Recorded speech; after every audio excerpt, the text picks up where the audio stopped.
How to deposit a check on Cash App. Hey everyone, welcome back to our channel. In this video, I'm going to guide you through the steps on how you can deposit a check on Cash App, so make sure to watch the video till the end. In order to deposit a check on Cash App, all you have to do is simply open up Cash App and make sure to sign into your account. Then tap on the home icon, which is at the bottom left of the screen over there. Once you tap on the home icon, under more ways to add money, you'll find this option that says checks. So all you have to do is simply go to that checks option there, and once you go to the checks option, enter the amount that is inside the check, right? So if it's $300, type in $300.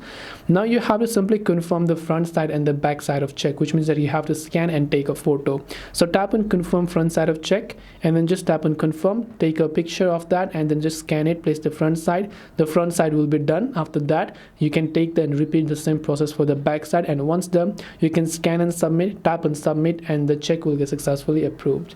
This way you can actually enable deposit a check on Cash App. Hope this video was helpful. If you have got any questions, feel free to leave them down below. Thank you for watching and see you in the next video.